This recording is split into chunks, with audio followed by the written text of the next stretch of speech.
E a banda sempre tocou rock, né? Sempre foi, eu acho que a matriz da banda. Sempre foi o rock.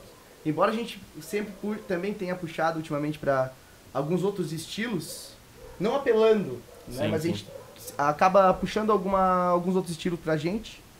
O rock ainda tá muito presente nos shows da banda, até hoje, né? Há quem diga assim, Vinil não é banda de rock. Mas se tu pedir rock pra gente, a gente faz um repertório inteiro, então...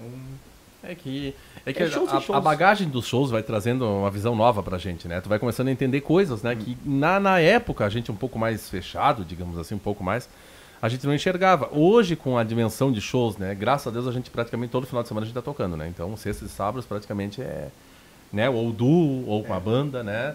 Então a gente começou a ter, a ter visões de coisas que a gente não enxergava antes, né? Como repertório, como atingir o público, como olhar tal lugar que tu toca e dizer, cara, esse público, quantas vezes nós estamos tocando até aí, não, pessoal, mais idade, ó, clássicos, pum, vamos lá. Tem um cuidado a mais, né? Entendeu? Se aquele pessoal, pô, os caras pediram esse tempo, estavam pedindo lá Dama de Vermelho, a gente tocou.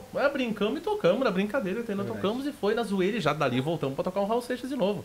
Então, essa diversificação, né, de tu ter um repertório, hoje a gente tem uma gama de repertório bem considerável, eu diria assim. Coisa que a gente está conseguindo tirar praticamente nos shows, né? Porque é a própria bagagem de shows que a gente está tendo, né? Então a gente vai... A gente aprende a olhar com outros olhos, não. literalmente. Hoje a gente tem uma experiência bem mais voltada, né? No que E é preciso, e né? até porque é aquele lance, um show é um show, cada show é um show.